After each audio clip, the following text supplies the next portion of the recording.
things kicked off here. Welcome, everyone. On behalf of your AEA School Counselor Consultants, welcome to our statewide School Counselor Network on this Friday. You are reading the date correctly. It is April 14th, though it feels more like maybe June.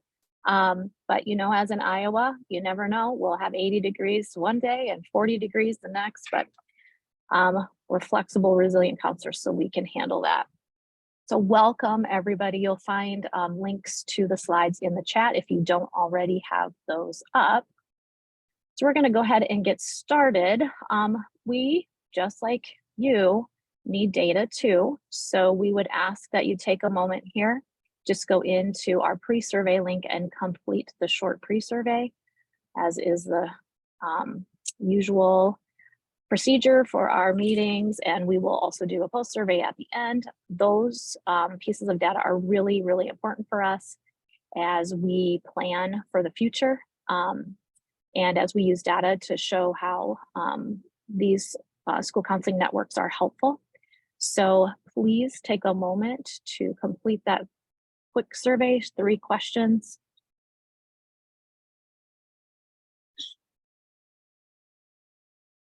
I'll give just a minute for that. Welcome if you're just joining us. We're just getting started here. The slide deck link is in the chat, and we are just taking that quick pre-survey.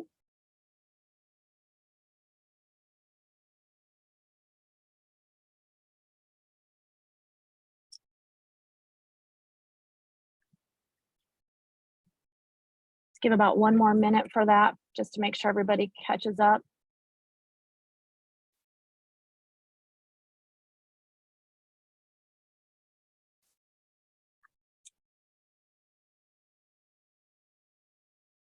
I know some of us are joining by Zoom, and some of us are joining by Zoom with in-person groups. So we'll just be flexible with some of our activities today. If we have chats or breakout rooms, if you are in person with your group, we'll just participate with our in-person people. Thank you all for taking the survey and helping us out with that so that we can use that data in making our decisions. All right, our welcoming activity today, we're going to be talking about data. So we're going to just take a minute and think about this statement. When I think about data, I feel. We're going to get a little fancy today. Rather than just typing words into the chat, we're going to use the emoji feature. So I can't share my screen and show you that, so I took a little screenshot here. But if you go to your chat window, you'll see down at the bottom there, maybe you already knew this, but if not, this is just a new little thing. There's a little emoji. So if you click on that, it pulls up all those emojis. So, and I will give you a moment to think about that, and then I will go ahead and have you enter the emoji that describes how you feel when you think about data. So take a moment to do that. If for some reason you don't have that, or it just feels like too much today, words are fine too. But we'll just try this today. When I think about data, I feel. Okay, is everybody ready? All right, go ahead and put those in.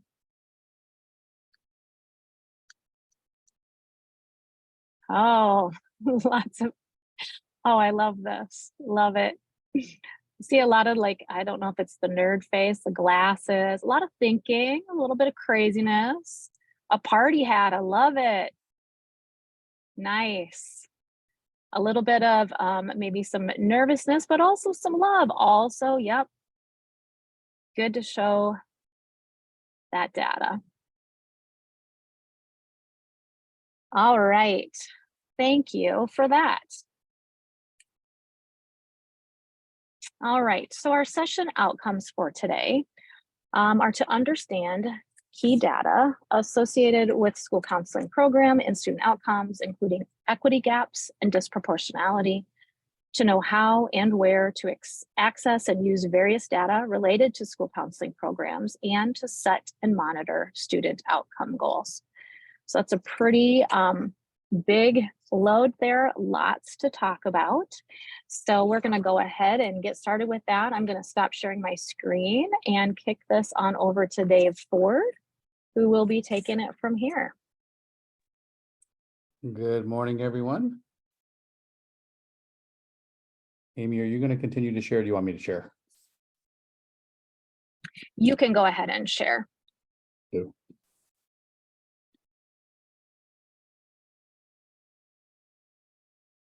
When we did the MTSS session back in the fall, one of the things that had recently come out from ASCA was this graphic that talked about how school counselors identify student needs, and it was really kind of zeroing in on a handful of data elements to help us kind of narrow our focus a little bit. And that first one up there talking about underperformance and achievement. And there's a lot of different ways that we can define that. ASCA has a couple of things in the parentheses there, but there are more ways that we can identify how students are performing in schools. Certainly overrepresentation and discipline, but also we'll talk a little bit later too about disproportionality and overrepresentation in a lot of different areas, and not necessarily just behavior. But then also this idea of higher absenteeism or chronic absenteeism that has really taken hold kind of across the state with a lot of the ESSA plans that school districts are working toward. They're finding that chronic absenteeism is a major driver of some of their student outcomes. So just keep putting those three items on your radar as areas that are kind of low-hanging fruit for us to connect with. And as we go through these, you'll see examples of all three of these bulleted areas as we move forward. The guide that we really wanted to start with today is probably a graphic that many of you are familiar with. I've seen various iterations of this from Dr. Trish Hatch over the years. This is the most recent one. I believe there is a 2018 date on this in her second edition of their data book. But one of the things that's really helpful to see here is that arrow at the bottom where it talks about determining needs. You start with your outcome data first. You work your way back to your perception and process data to identify what those needs are, to build and develop action plans, student outcome goals, action plans that goes with those, putting those mindsets and behavior action plans and your tiered intervention and closing the gap action plans together. That's your intentional intervention. And on that arrow that drives back toward the right of your screen, where you see what we do is in the process data. What are we doing? Who are we doing it for? What standards are we hitting? The competency attainment data, that perception piece with ASK, with the attitude, skills, and knowledge. I've used this example a lot in Counselor Academy, where we use bullying as the example, and in the attitude is the student believe that bullying negatively affects them at school. Do they have the skills to appropriately respond, and do they know what they need to do and know what they to escape some of those situations, or to be maybe a little bit more verbal or vocal when something happens. So ultimately, as we move to the right of that graphic, you'll see the goal there is to impact some sort of behavior change that will impact achievement-related data or outcome achievement data itself. And those two things fall under that broader category of outcome data. So for example, using that same bullying example under attitude, skills, and knowledge, we might say if we see better behavior in that category, we might see less out of class time for students. Say, for example, after key times during the day in elementary level, that might be after recess when they may have literacy and they might just be missing that class because they're dealing with some of those issues. So the hope is that we could see more in-class time and greater student outcome data in that achievement-related category. So that graphic kind of really is a good guide for us to look at how do we look at our data, where do we start? And we're going to walk through this process as we go through the morning, but where is it that we start? How do we drill back to developing actions? And then how do we implement those with fidelity so that we can impact student outcomes down the road? So that was kind of a lot there, and there's a lot on this graphic. But what we're going to do is we're going to give you some time here to jump into some breakouts and dive right into and have some discussions around this. I believe that we are going to do random groups of about 4-ish. Mark, I think are you the one who's setting those up? Yes. Okay, thank you. So really the 3 questions we want you to wrestle with is what resonates in your group as you look at this graphic? And more specifically, where do you see examples of this already in your program? You're going to need to dig in a little bit deeper into some of those lighter green examples within this graphic. And then also highlighting where you might see some needs in your program when it comes to using this as a way to identify what your needs are, to develop action plans, and to work toward improving student outcomes. So I'm going to stop sharing for just a second here. And as we go into the breakout rooms,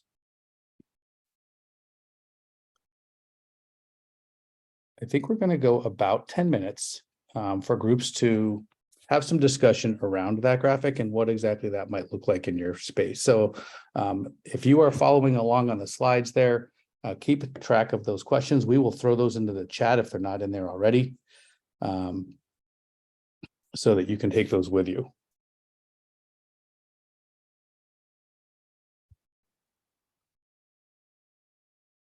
And we will kind of pop through the breakout rooms. I'm going to try to grab those questions and get those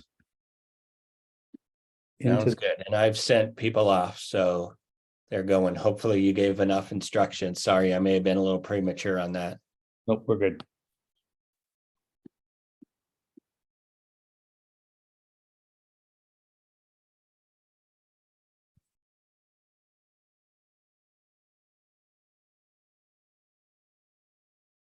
All right, breakout rooms are back, guys. Okay, welcome back, everyone. Hopefully you were able to dig into that graphic just a little bit and start to put some context into, where again we begin with data, where do we go with it, and then hopefully where do we circle back to improve some student outcomes. So we're going to kind of dig in a little bit more as to, and again, we covered some of this to maybe a little bit more surface level in the fall when we talked about MTSS. And what role that plays in counseling. But Mark's going to go through actually, we're going to turn it over to the rest of the team here, but Mark's going to kick us off here going through some data that you'll be able to pull into your school data summary and what that might look like. And so I will turn things over to Mark. Yeah, thank you. I'm glad to have y'all here this morning talking a little bit about data. This is something that I get excited about. I know not everyone does, but like looking at data with schools and especially school counselors. So we want to share with you just a few of the resources that you can take a look into. Probably you're already familiar with these at some level. We're going to start with the Iowa School Performance Profiles. So if you have the link in a little bit, we're going to give you the opportunity to dig into some of these sources. But when you go into Iowa School Performance Profiles in a little bit, you'll see that there's a home screen that gives you the option to select the reporting year. So the most recent is 2022 reporting year. And then you can search either by state report or by school or district. So if you type in your school or district, you're going to give the option of, if you have multiple school buildings, you're going to be able to pick those: elementary, middle school, high school, as well as just the district. For the sake of this, we're just going to look at the state report, which has some of the same data as what you'll find when you look into your school or district. The first page that it takes you to has a list of demographics and just a profile, a summary of your school. So here's a profile, summary of the state, as well as how you perform a snapshot in each of the areas, the main areas that are found in this data source.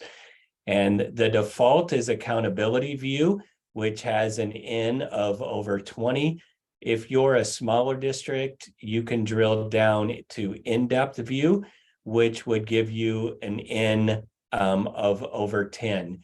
So you're going to find if you have fewer than 10 students in some of these areas, if you have a small district, as you start to disaggregate the data by different subgroups and populations in a small district, you'll find that maybe you won't have data for some of those because you have fewer than 10 students. But anything above 10 students, you can look in the in-depth view, or as I mentioned, the accountability view will show you 20 or more. So you have the option of looking at learning measures, which has the different metrics that are used for the ESSA accountability. So you've got conditions for learning, academic achievement, graduation, post-secondary readiness, proficiency, a number of different measures there, as well as additional metrics. So the ones that I often look at with districts on here would be the attendance, the chronic absenteeism, because post-secondary enrollment is something that I focus on. That's a good one to look at. Also looking at the suspension and expulsion rate is sometimes interesting and can give you some information to focus in on. So the main reason to dig down into this data is to determine, where are our priorities? Where do we need to focus our time? What's the data telling us? And so I think sitting down with someone either from the AEA or someone that can help you think through this data as an outside source that can help you think about it from a systemic way with an action plan or a data guide would be helpful. And we'll give you some resources to look at that in just a minute. So one that we often look at is chronic absenteeism. That's a good one to dig down into. So when you dig into there, you can see that it's broken down by if you have enough EL learners or free and reduced lunch, IEP, you can see how that compares to all students, as well as by race and ethnicity. And you can see what this looks like by gender and different grade levels. So that can help you see, do we find, which is often the case, more students absent once they get into middle school, and especially as they progress through high school. You can see that increase and determine what you want to do about it. So that's just a basic overview of what's in the Iowa School Performance Profiles. Like we said, in a minute, you'll get the chance to dig into that a little bit more. So I'll stop sharing my screen, and I believe, Amy, were you going to share the next? Yes. So I'm going to be talking a little bit about Panorama. Kind of like Mark said, this is just a 30,000 foot overview. Hang on a second. I need to get back to that screen. All of a sudden, all of my tabs are just spinning.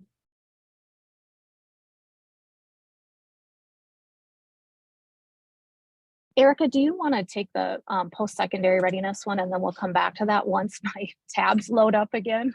I can do that. Go All ahead, right, start thank sharing you. my screen here. Just kind of pull this piece over. So I think many of us are very familiar with this post-secondary readiness. I believe that AAPrep has done a terrific job of really sharing across the state the ways in which you can use this and kind of get into it. And so this will just be a brief overview. For the majority of it, we're going to start here with this high school reports. You can also pull this information in from Ed Insight, but this is going to be the forward-facing section that you're able to kind of view easily, especially if you want to do this with your staff so that they can take a look and have a better understanding of what the student outcomes look that's surrounding post-secondary readiness within the districts. And of course, this is done in connection with multiple agencies, Iowa College Aid, Iowa Workforce, and of course, the Board of Regents. Most of the data is going to be utilized either from two different sources, and I'll kind of get into that as we go through this. The main area that most districts start with is this high school dashboard. And within this, you can then select. Currently, it is the graduating class of 2021. And it was, so what their enrollment has looked like is fall of 2022. We do have, the DE now does have the graduating class from 22. It has not been updated yet, but please look for that to come shortly. Because we don't want to get into different district areas, we're going to go through the state report section. They're going to look fairly similar as to the availability for what you're able to see. You're always going to be able to see the percentage of your students who intend over the course of a 3-year period intend to enroll. And this is usually gathered through your senior surveys. So oftentimes we are asked, where do you get this data from? So I'll kind of give you a brief overview of that part as well. So the intent information comes from the districts. And oftentimes it is that senior survey, or it is some way in which you collect that data towards the end of that senior year. And then it's reported to the Department of Ed and then calculated through that process. The remainder of the lines, so when you begin to see within, so let me use this one just because it's up there and quicker.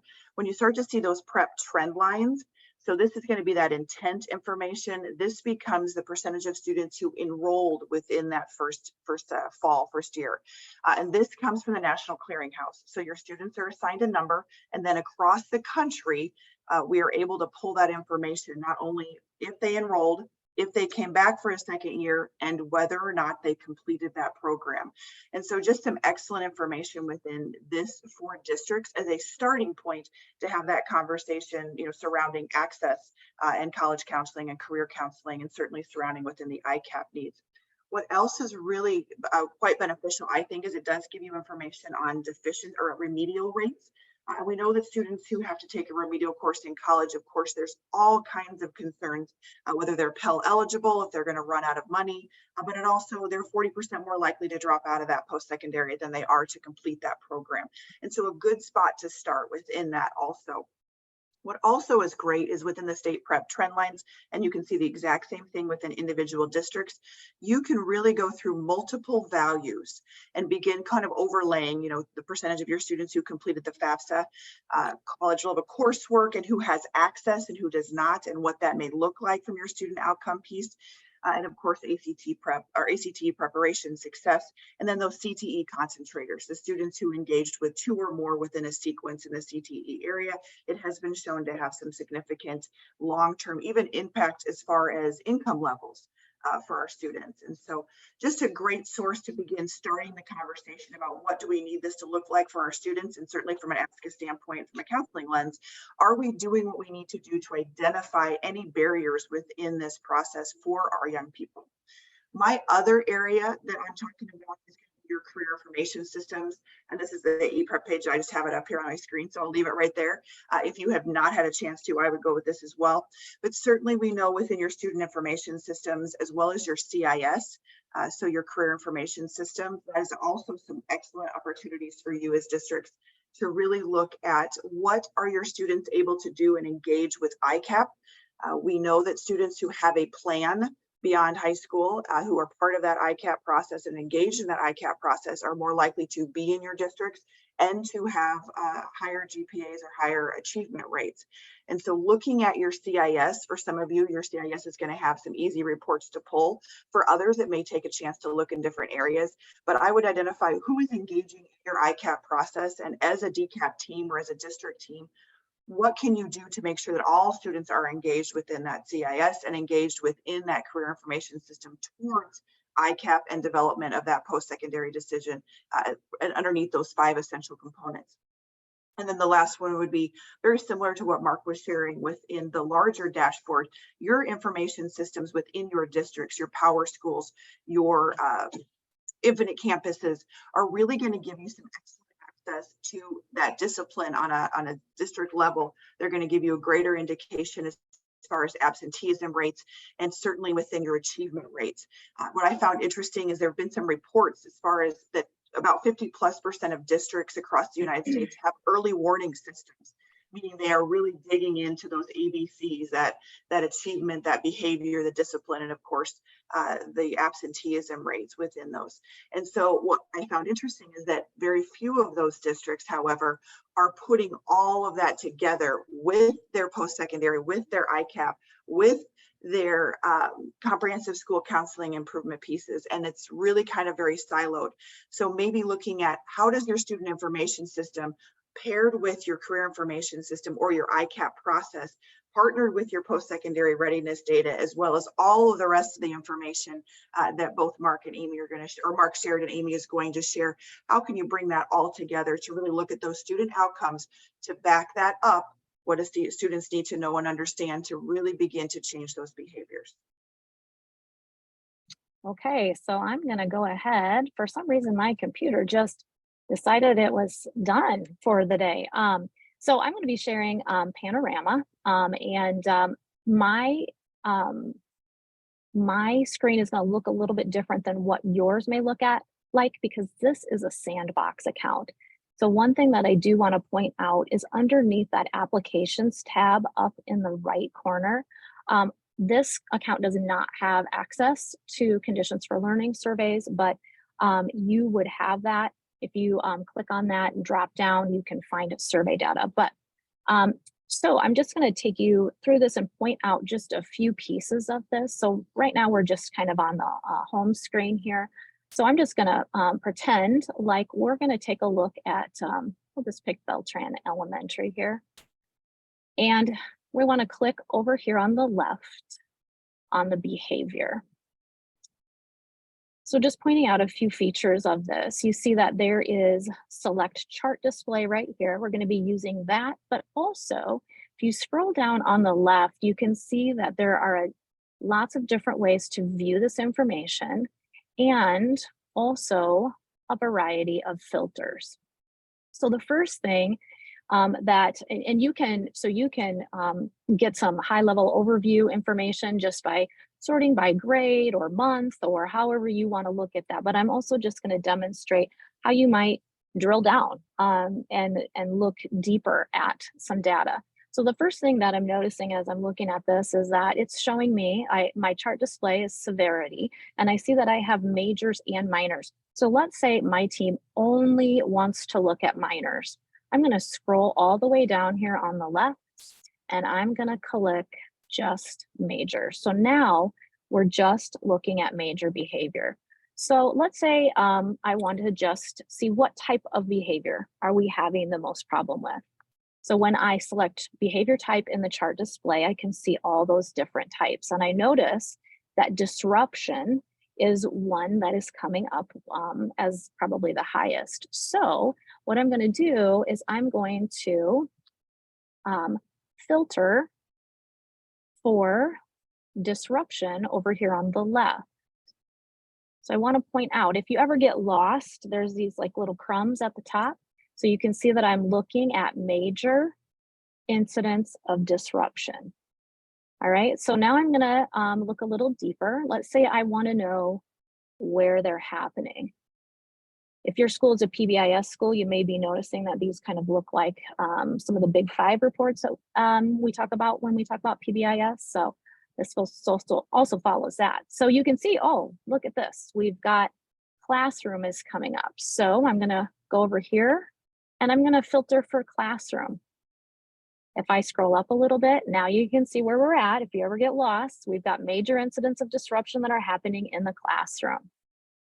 Now let's say we want to know, well, is there a certain time that this is happening? Looks like 9 a.m. might be a problem time. So I'm going to click on 9 a.m. over here and filter that.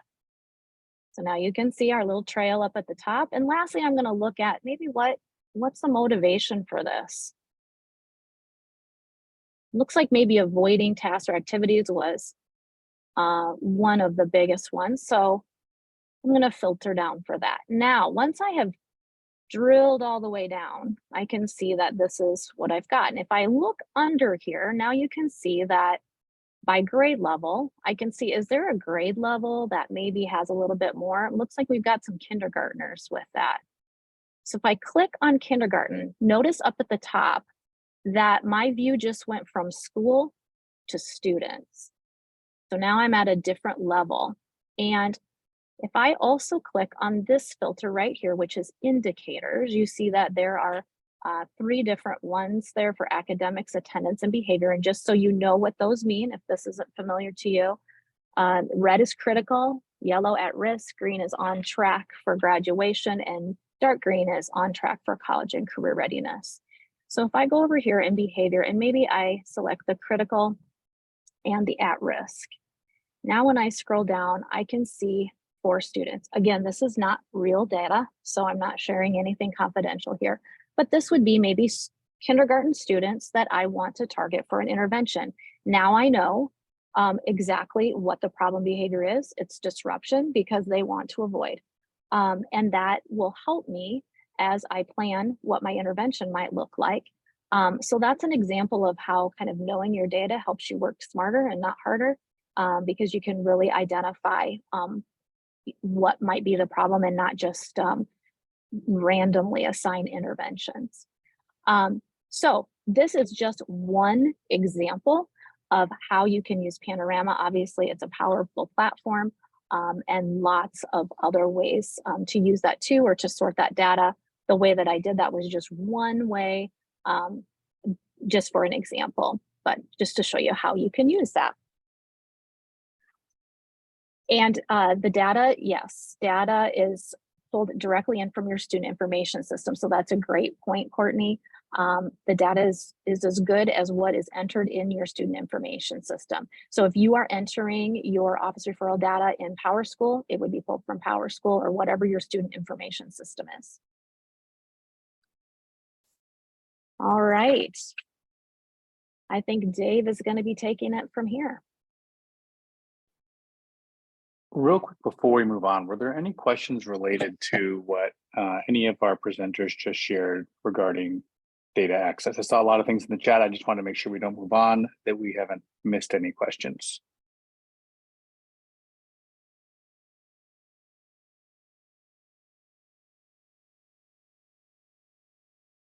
Okay.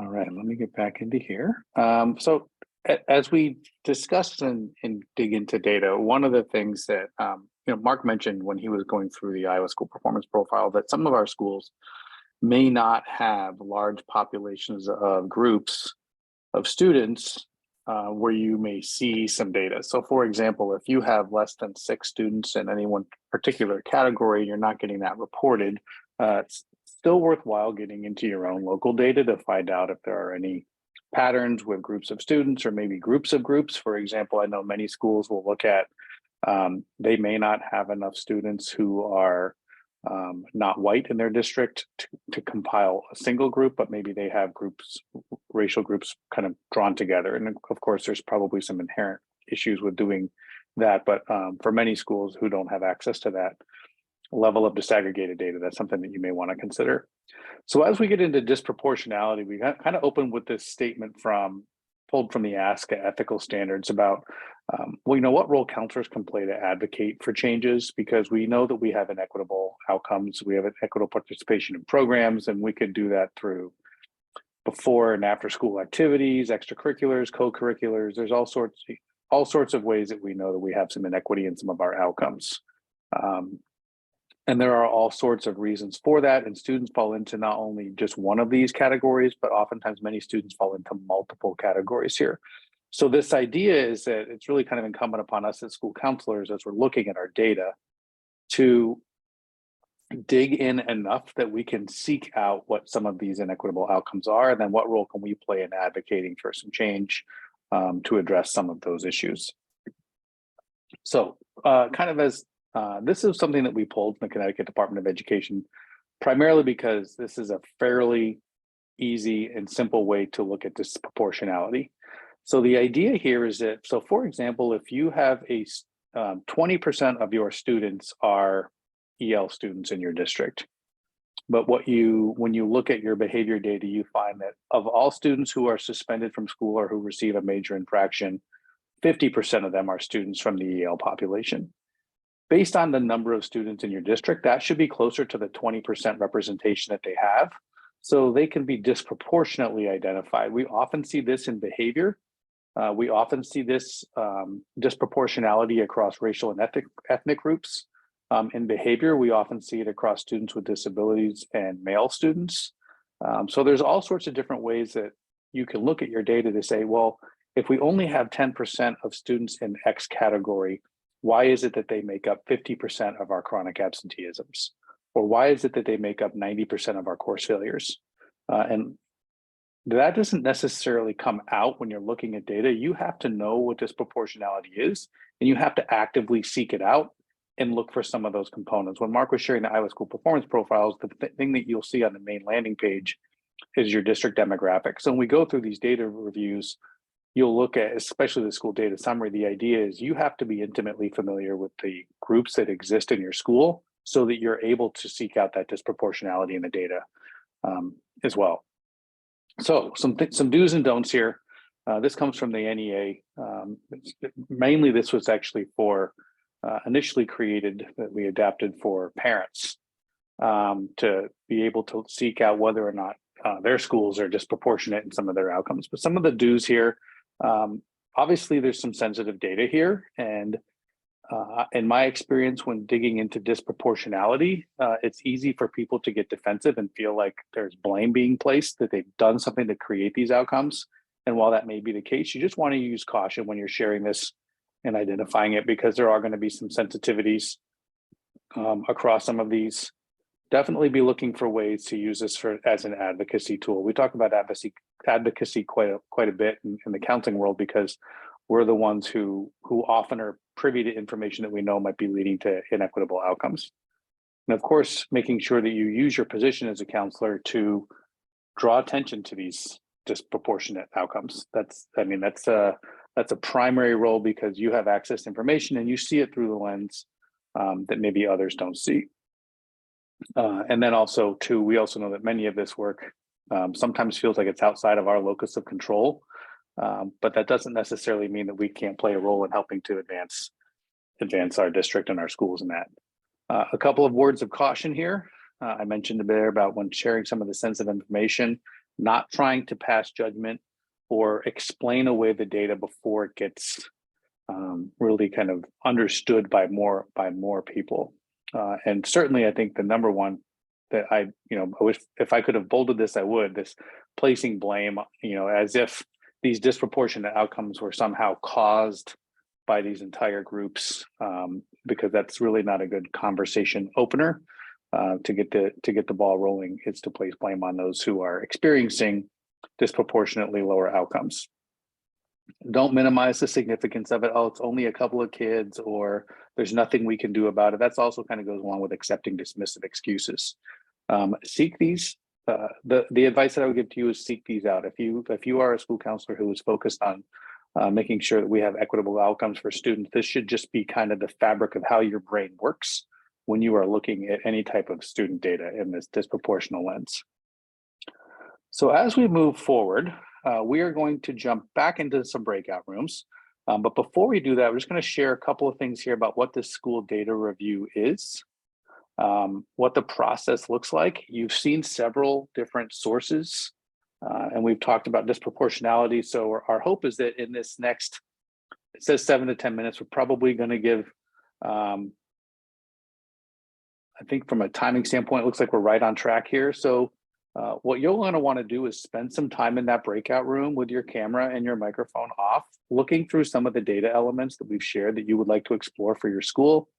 And then after that 7 to 10 minutes, we'll put out a blast saying, okay, if you haven't got into your group discussion yet, please do so.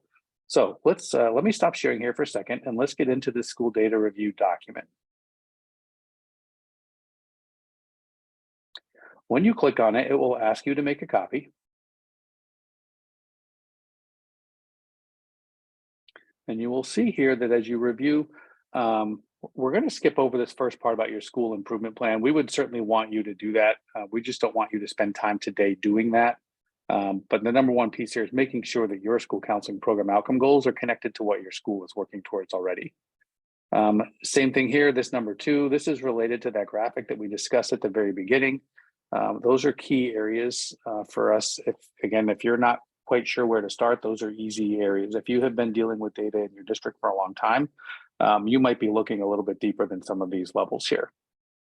But as you get into this, you are looking at trying to identify like what are some data priorities. So you might notice in your building that chronic absenteeism is really high in your kindergarten population or in your 9th grade population compared to other grade levels. You might notice that kind of Amy did the walkthrough from Panorama. You might notice that behaviors seem to be happening in a particular part of the building. So whatever that is, you're going to try to identify. This is what you'll do in your private reasoning time is identify some data priorities as you click through. You're not going to be able to complete this all in this time that we've allotted. It's really just to dig a little bit into identify a couple of areas. Primarily because I've done this in workshops where we could do this for hours, looking at data and developing data priorities and working it toward goals. We're just trying to teach you the process so that you can come back and dig through this a little bit more deeply. So the goal in that breakout room again is to spend some time doing some private reasoning to complete your data priorities, digging through some of the links that we've shared. We'll send out a blast about halfway through, having your breakout rooms get into discussion around what data you pulled, why you pulled it. Again, just kind of going back to the slides here. Just general discussion within your team. So we've put out some ranges there. Again, just trying to see how that will work, but we'll pop in and out and see how groups are going. But we've allotted a full 20 minutes for this activity, kind of split in half by those two areas. Any questions on that before we go into the breakout room?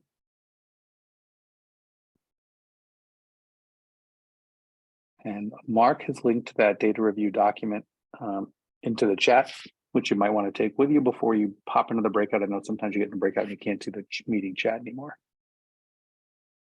All right, I'll go ahead and open the rooms if that's okay, Dave. Sounds good. We'll see you back here. All right.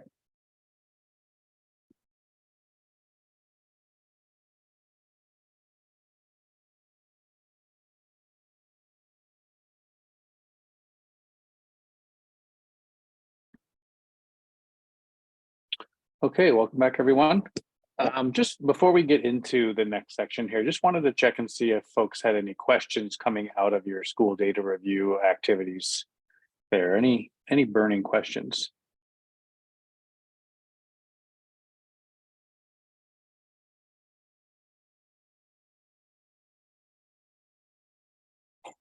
All right. One thing that I did want to mention before we go into the next area, we did have a couple of questions come up in the in that breakout room about not having access or not knowing how to get access to the Ed portal in particular. So I just wanted to take a minute to show you where you can find a document that AEA Prep has published on accessing that. If you go to our website, aeaprep.org, on the main landing page there, as you scroll down, you will see a link for accessing post-secondary readiness and success data. And if you click on that, it will bring up a PDF that basically gets through all of the things that we discussed today, how to access a number of different things. I'm going to come back to this one here because this is one we're looking at, but it talks about how to access these post-secondary readiness reports, how to access the Iowa School Performance Profile. We didn't get into FAFSA completion data today, but it has some links on how to get that there. But at the very top, it talks about if you do not have access to Ed Portal, it will have you go through and create what's called an ANA account. If you already have that, you can skip this first step and go to step 2, but it will walk you through, go to the page, it will walk you through how to create an account. Anyone can create an account here. The difference is that once you get into the portal here on step 2, it will give you very specific directions. Now, this one here, just so you know, under roles, you're requesting this particular document looking at the post-secondary reports only. When you get to that dropdown, you will see, if you can scroll, if I could scroll in really closely there, you'll see on there that you would have access to something like Panorama or MTSS is the module that it kind of falls under. The process for that, once you make that request, is someone in your district will get an email notifying them that you have requested access. That is a district security officer. So usually sometimes in larger districts, that might go to a building principal saying, hey, someone in your building has asked for access. Is it okay if I grant it? So that's the process for getting that if you are unable to get to that. If you were unable to get to that data there. So I will go ahead and turn things back over to Mark and Amy. You're muted, Mark. Mark, you are on a roll, but you are muted. Of course I am. Sorry. All right. Yes.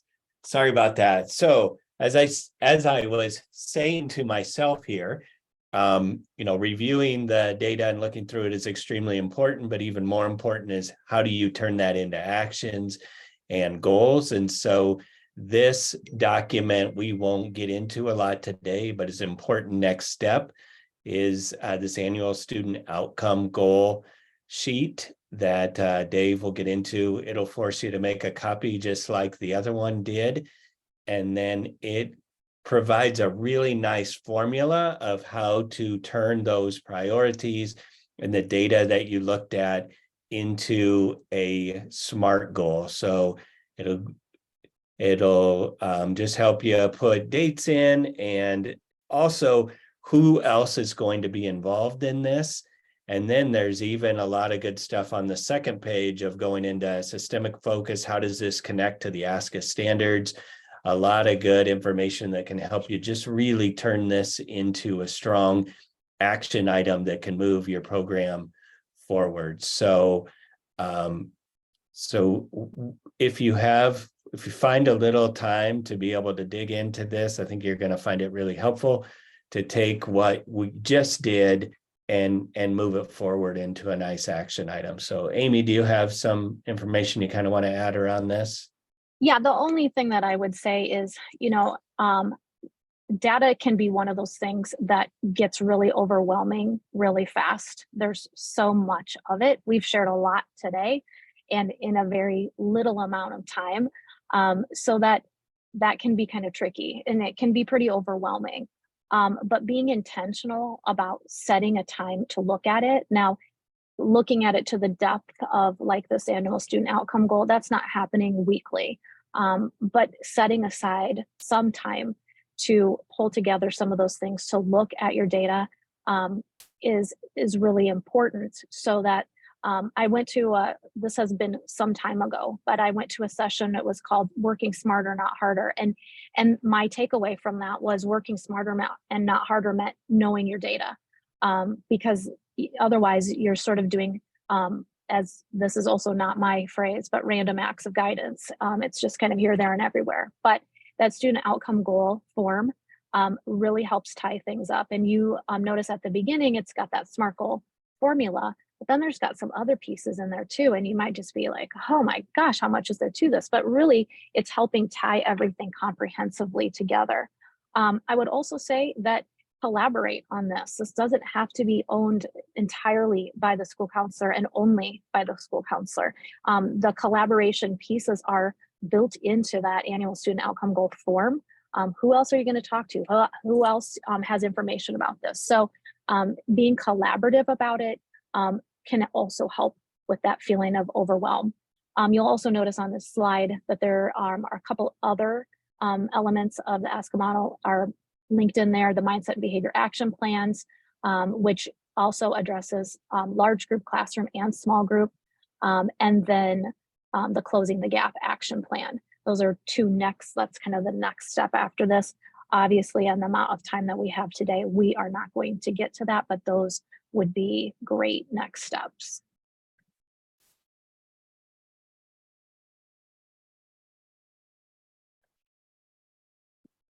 One thing that I would add to, we've done this in our Counselor Academy program for quite a while. And one of the things that we've noticed is that we kind of need to start in the beginning of the year with our program goals. We need to revisit them in the middle of the year and do some progress monitoring. We need to revisit them at the end and see how we did. And then use all of those kind of as a cycle to start building next year's goals now, so that you're ready to hit the ground running right when the school year starts. So for example, if chronic absenteeism is your thing, you may want to start identifying high flyers now, not waiting until October to start digging into your data to see who's already kind of started off the year behind. All right, so we're going to take a little bit of a shift here off of our data piece. We're going to have Erica share a little bit about legislative updates, and then we'll close things out here. You bet. So my quick share is that if you are interested and you are not already signed up, the link on this slide gives you access to Eric Sinclair, who is the Department of Education's liaison. He has an excellent legislative update. It comes out every single Friday. It tracks all of the bills. You can see that as well. And if you scroll down just a little bit, you can actually sign up to have these sent to your inbox, and you can see the remainder from prior weeks. So you can just get a sense as to what the DE is already looking at and tracking within there. And it'll actually give you access over on the legislative side to the particular bills, the bill language, where they are at in the process. And even you can read some of the fiscal notes within each bill as well through that.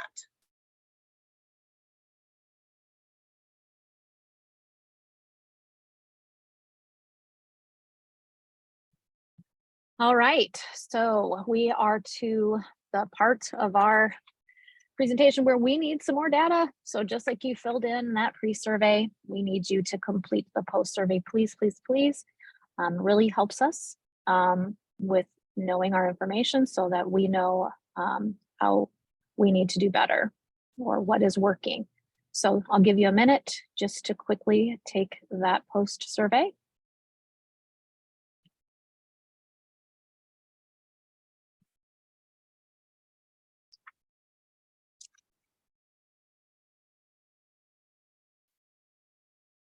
Yes, Davis is absolutely right. If you didn't see that in the chat, we give feedback too to the AEA system. And this is the type of data that we use to help show that this is needed and helps us continue this. So thank you for filling that out.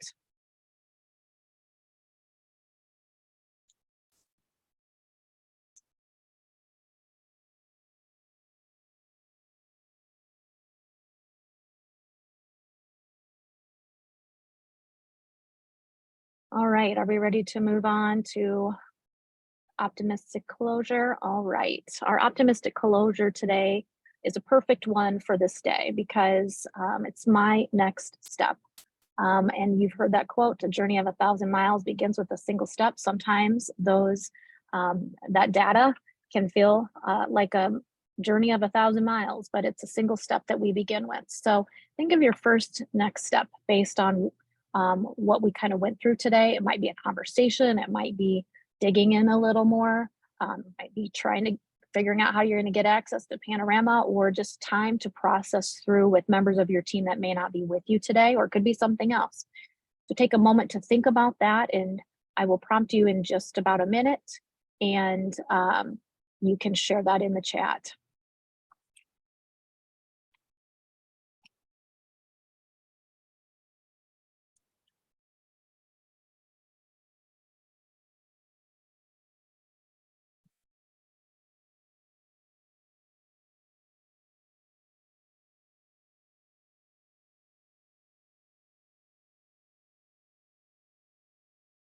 All right, whenever you're ready, go ahead and enter your next step.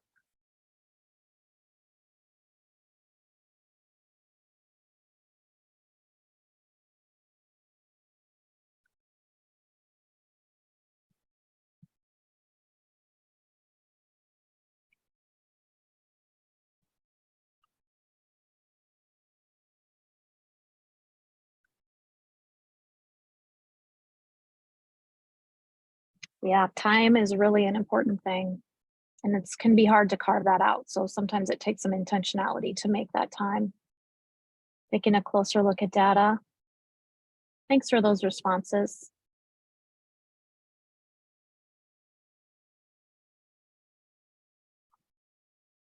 Yeah, and like Dave said, this is a perfect time to start looking at that, because then if you kind of know where you're ending up at the end of this year, you can hit the ground running in the fall.